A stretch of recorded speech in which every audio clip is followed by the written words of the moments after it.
الذي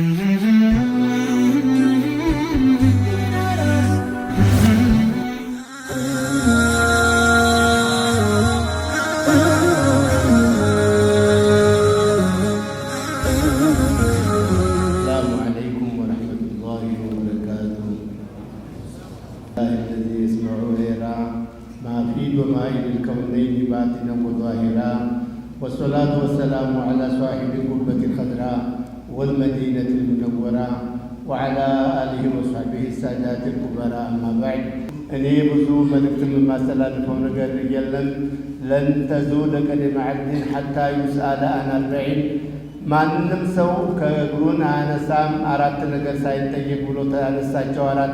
አራት ሰዎች አራት ቡድኖች አንዱ ወጣትን ነው። ወአን ሸባቢ ፊማ አብላሁ ወፊማ አፍናሁ፣ ወጣትነትን በምን ደረጃ ላይ አሳለፍከው? ስትረገጠው የሚፈነቀለው ድንጋይ በዛ ዘመን ምን አይነት ኸይር ስራ ሰራህበት ተብሎ ወጣቱ ሳይጠየቅ የትም ቦታ ጉናን አያነሳም። ከዛ በኋላ ደግሞ የውመ ዚለ ኢላ ዚልሁ፣ በአርሽ ጥላ ስር የሚጠለሉት ቡድኖች አንዱ ወሻቡን ወቀልቡሁ ሙተዓልቁ ቢልኢማን ቢልመሳጅድ፣ ቀልቡ ሁልጊዜ እዚህ ቦታ እሄዳለሁኝ እዚህ ቦታ ብሎ መሽጉል ሳይሆን የማይረባ ቦታ ላይ ሁልጊዜ ቀልቡ በመስጂድ በጀማዓ ላይ የሚንጠለጠል ወጣት የውመ ላ ዚልሁ ኢላ ዚልሁ፣ የውመ ላ ዚለ ኢላ ዚልሁ፣ አላህ አርሽ ስር ከሚጠለሉት ቡድኖች አንዱ ወጣት ነውና ወጣቱ ብዙ ነገር ይጠበቅበታል። ወጣቱ አገር ይረከባል። ወጣቱ እኛን ይተካል። ወጣቱ መሪዎችን ይተካል። ከሰማይም የማይወርድ ከመሬትም የማይወጣና ወጣቱ ነው የዚች ሀገር ፈንታና ወጣቱን መደራጀት አለበት። ወጣቱን መደገፍ አለበት። ወጣቱን ደግሞ ነቅቶ ማንቃት አለበት። መንቃት ብቻ አይደለም፣ ነቅቶ ማንቃት ይጠበቅበታልና ስለዚህ ከወጣቱ ብዙ እንጠብቃለን። እንደ አዲስ አበባ እስልምና ጉዳይ ከፍተኛ ምክር ቤት ውስጥ ከያዝነው እቅድ አንዱ ሰው ላይ ስራ መስራት ነው።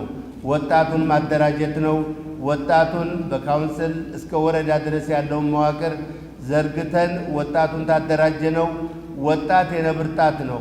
ወጣት ማንኛውም ቦታ ላይ የምናሰማራው ወጣቱ ውጤታማ ይሆናል።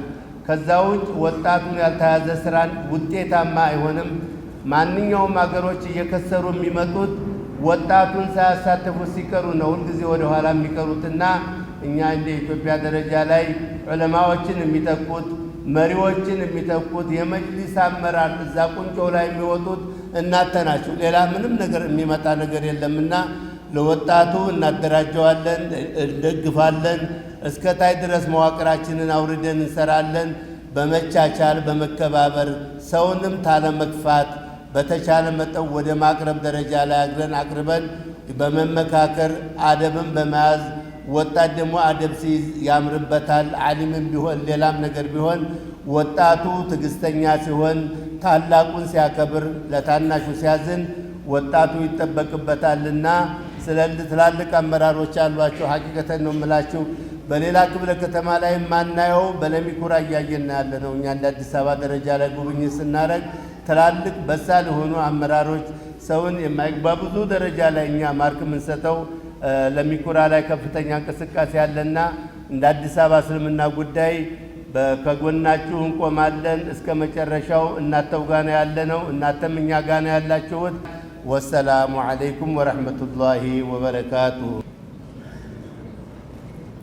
إن الحمد لله نحمده ونستعينه ونستغفره ونعوذ بالله من شرور أنفسنا ومن سيئات أعمالنا، من يهده الله فلا مضل له ومن يضلل فلا هادي له، وأشهد أن لا إله إلا الله وحده لا شريك له، وأشهد أن محمدًا عبده ورسوله صلى الله عليه وعلى آله وصحبه وسلم.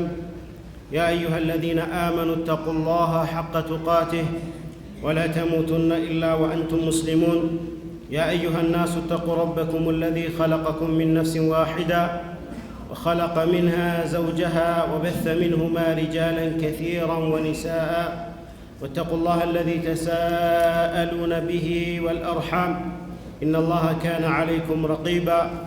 يا أيها الذين آمنوا اتقوا الله وقولوا قولا سديدا يصلح لكم أعمالكم ويغفر لكم ذنوبكم ومن يطع الله ورسوله فقد فاز فوزا عظيما. أما بعد، فإن خير الحديث كلام الله، وخير الهدي هدي محمد صلى الله عليه وعلى آله وصحبه وسلم، وشر الأمور محدثاتها، وكل محدثة بدعة، وكل بدعة ضلالة، وكل ضلالة في النار. نسأل الله لنا ولكم النجاة من كل بدعة وضلالة، ونستعيذ بالله من سخطه وعذابه والنار. أيها المسلمون عباد الله، إن العباد بحاجة ماسة إلى خالقهم سبحانه وتعالى، فلا غنى للخلق عن الخالق عز وجل. قريب الله فكاد رسولاي إن تملكتاچوت يا الله سبحانه وتعالى طبقا لبارياو بميل يتزጋጀ ትምህርት ነው። እንደሚታወቀው እያንዳንዱ ሰው የአላህ ስብሓነሁ ወተዓላ ጥበቃ ያስፈልገዋል። ለቅጽበት ያህል እንኳን ከአላህ ስብሓነሁ ወተዓላ ጥበቃ ውጭ ሊሆን የሰው ልጅ አይችልም። አላህ ስብሓነሁ ወተዓላ ምን ይላል? ያ አዩሃ ናስ አንቱሙል ፉቀራኡ ኢለላህ፣ እናንተ ሰዎች ሆይ እናንተ ወደ አላህ ከጃዮች ናቸው።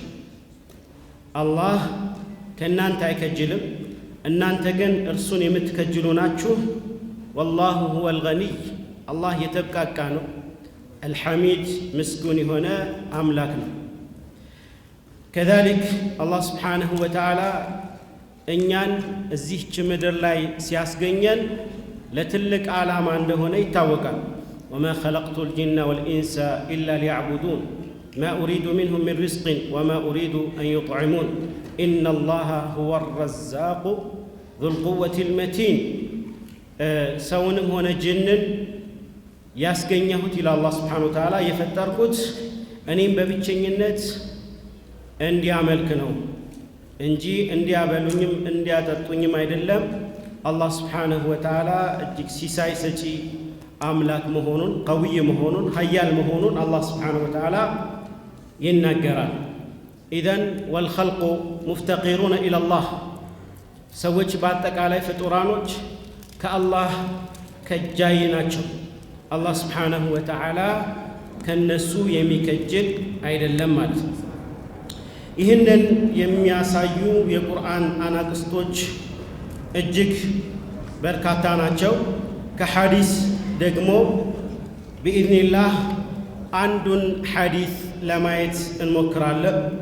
መልእክተኛው ዓለይሂ ሰላቱ ወሰላም ለአጎታቸው ልጅ ለዓብዱላህ ኢብን ዓባስ ሐብሩ ሃዚሂል ኡማ፣ የዚህ ኡመት ታላቁ ሊቅ ዓሊም ቱርጁማኑል ቁርአን፣ የቁርአን ተርጓሚ በመባል የሚታወቁት ዓብዱላህ ኢብን ዓባስ ገና ልጅ ሳሉ ማለት ነው፣ ታዳጊ ሳሉ ነቢዩ ሰለላሁ ዐለይሂ ወሰለም የመከሯቸው ምክር አለ።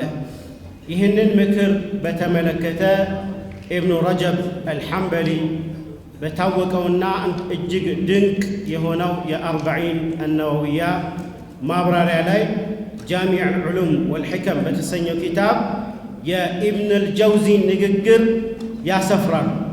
ኢብን አልጀውዚይ ይህንን ሐዲስ ይህም ነቢ ሰለላሁ ዐለይሂ ወሰለም ለኢብን ዓባስ ያስተላለፉት ምክርን በተመለከተ የሚናገረው ሐዲስ በደንብ አስተነተንኩት ይላል። ወእንደሀሽቱ ይላል፣ በጣም ተገረምኩኝ። ሐታ ካደ ቀልቢ አን የጢሽ አው ካደ ዓቅሊ አን የጢሽ። እንግዲህ ራሴን ልስት እስክደርስ ድረስ በጣም የሚገርም በውስጡ ብዙ ማብራሪያዎችን የያዘ ነቢዩ ሰለላሁ ዐለይሂ ወሰለም ምን ያህል በትንሽ አረፍተ ነገር ብዙ ሐሳብን መግለጽ እንደሚችሉ ማሳያ የሆነ ሐዲስ ነውና ይህንን ሐዲስ ወያ አሰፋ ይላሉ። በጣም የሚያሳዝነው ብዙዎቹ ይህንን ሐዲስ አለማስተንተናቸው፣ ለመረዳት ለመገንዘብና ጽንሰ ሐሳቡን ለመረዳት ራሳቸውን ዝግጁ አለማድረጋቸው እጅግ ያሳዝናል ይላል። እና ይህ ሐዲስ ምንድነው? ለኢብኑ አባስ ያስተላለፉት ሐዲስ ያ ጉላም ማለት አንተ ወጣት ታዳጊ ልጅ ሆይ። እንግዲህ ኢስላም ለሁሉም የዕድሜ ክልል ላይ ላሉ ሰዎች የሚመጥናቸውን ምክር ይመክራል። የትኛውንም ክፍል አይዘነጋም። ይህ ሕፃን ነው፣ ልጅ ነው፣ ታዳጊ ነው ተብሎ ዝም አይባልም። ብዙዎች ወላጆች ጋር የሚስተዋለው ነገር ምንድነው? ገና ልጅ ነው እየተባለ ብዙ ተርቢያ ትምህርት ሳይሰጠው በዛው ያድጋል ማለት ነው። ነቢይ ሰለላሁ ዐለይሂ ወሰለም ለልጆች ካስተላለፉት ምክር አንዱ ያ ጉላም ኢኒ ኡዓሊሙከ ከሊማቲን የተወሰኑ